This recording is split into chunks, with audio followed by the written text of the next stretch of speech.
Assalamualaikum warahmatullahi wabarakatuh. Bismillahirrahmanirrahim. Wassalatu wassalamu ala asrofil anbiya'i wal mursalin. Sayyidina wa maulana Muhammadin wa ala alihi wa ashabihi ajma'in. Amma ba'du.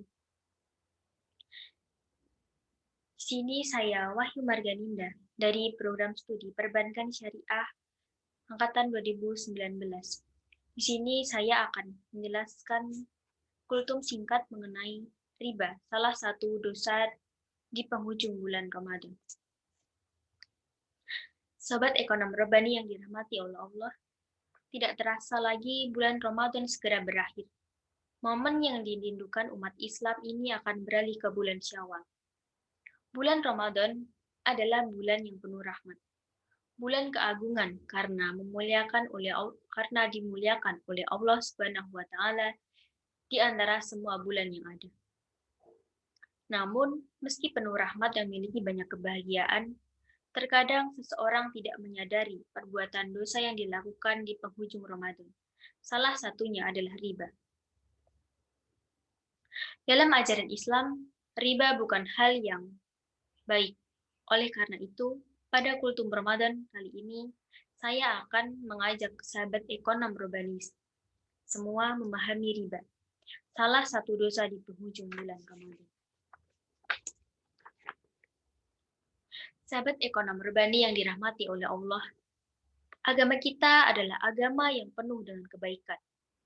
Allah menciptakan kita, memberikan perintah dan larangan untuk kesempurnaan pahala kita di akhirat.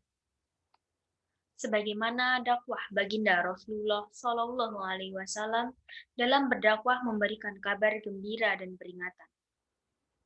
Artinya, agama tidak melulu tentang perintah dan kabar gembira terus. Demikian juga tidak melulu tentang larangan dan peringatan terus. Di sana ada perintah, ada pula larangan, ada kabar gembira, ada pula peringatan. Sehingga kita umatnya harus berdakwah dengan metode demikian. Melakukan perbuatan dosa di bulan Ramadan merupakan dosa yang sangat lebih besar dibandingkan bulan lainnya. Karena apa? Karena keagungan dan kemuliaan bulan ini dinodai oleh pelaku maksiat tersebut. Sahabat ekonom Rabbani yang dirahmati oleh Allah, di antara bentuk kejahatan dan kemungkaran yang terjadi di penghujung Ramadan adalah menyebarnya dan maraknya praktik dosa riba. Kita melihat orang-orang yang melayani penukaran uang, atau lebih tepatnya menjual uang. Hal ini termasuk riba. Di mana letak ribanya? Kultum kali ini, saya akan menjelaskan sedikit kaidah memahami riba. Riba memiliki komoditi atau barang-barang khusus yang disebut dengan barang ribawi. Barang ribawi itu meliputi dua kelompok.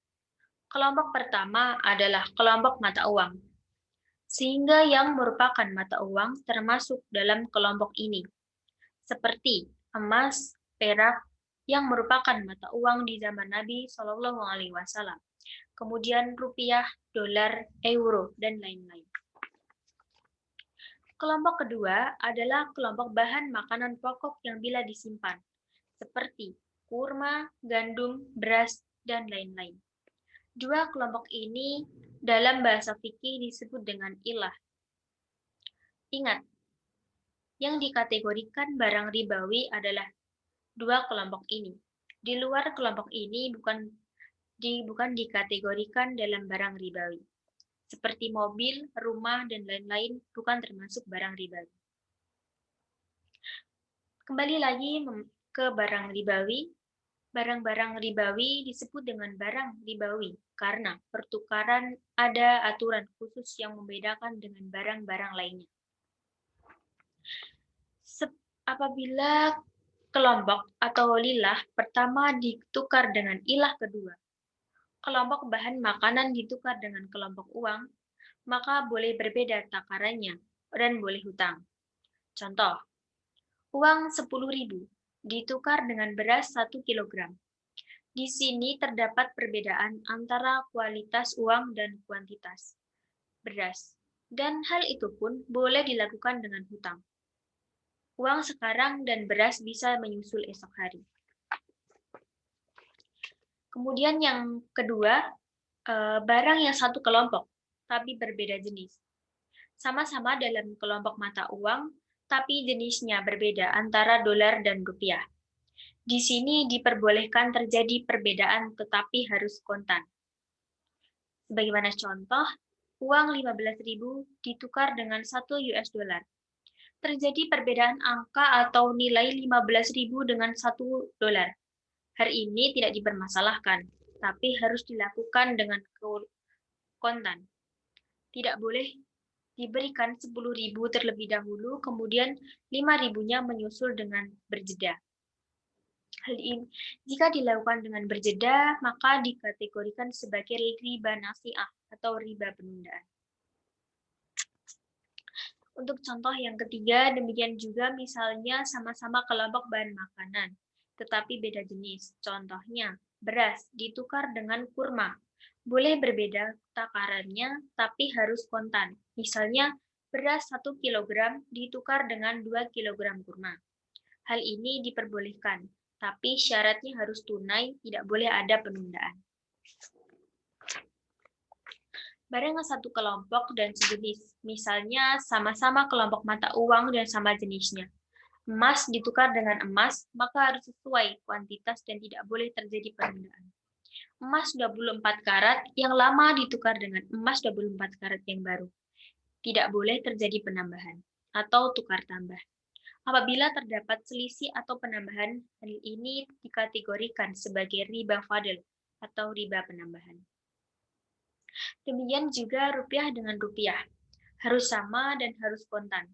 Misalnya uang 100.000 mau ditukar dengan pecahan 10.000. Harus sama dan harus kontan. Uang 10.000 yang menjadi tukaran harus berjumlah 10 lembar. Tidak boleh kurang dan juga tidak boleh lebih. Kalau kurang, hal itu termasuk ke dalam riba. Demikian juga dengan pecahan-pecahan lainnya. Nah, menjelang hari raya, banyak sekali di jalan-jalan kita temukan orang-orang melakukan jual beli seperti ini, dengan alasan balas jasa mengantri di bank. Hal ini tidak dibenarkan, karena uang termasuk benda ribawi, yang memiliki aturan khusus dalam transaksinya seperti telah saya jelaskan tadi. Oleh karena itu, sahabat ekonom Urbani sekalian, jangan kita remehkan hal-hal yang demikian, karena riba merupakan dosa besar, sesuai dengan sabda Rasulullah Shallallahu Alaihi Wasallam yang berbunyi, riba itu terdiri dari 73 pintu. Bayangkan betapa besarnya dosa riba. Selama bulan Ramadan, kita berusaha meninggalkan apa yang sebelumnya Allah halalkan berupa makan dan minum di siang hari. Kemudian kita tinggalkan perbuatan dosa, karena khawatir mengurangi nilai-nilai puasa kita. Hendaknya kita mengetahui hakikat dosa riba ini, tidak lagi meremehkannya. Terlebih, sekarang ini kita sudah memasuki 10 hari terakhir di bulan Ramadan yang merupakan puncak bulan Ramadan. Sahabat ekonom Urbani sekalian, hidup mana yang akan berkah kalau kita mengajak perang kepada Allah. Oleh karena itu, marilah kita jauhi dosa riba, khususnya di akhir bulan Ramadan ini dengan kebiasaan jual beli uang. Dan kita jauhi perbuatan riba secara umum di dalam dan di luar bulan Ramadan. Mudah-mudahan dengan kultum singkat ini bisa memberikan kebermanfaatan untuk sahabat ekonom Urbani sekalian dan juga kepada masyarakat luas. Saya, Wahyu Marganinda, meminta maaf yang sebesar-besarnya apabila terdapat kesalahan baik yang saya sengaja maupun saya tidak sengaja. Demikian kultum singkat yang dapat saya sampaikan. Nun wal qalami wa ma yasturun. Wassalamualaikum warahmatullahi wabarakatuh.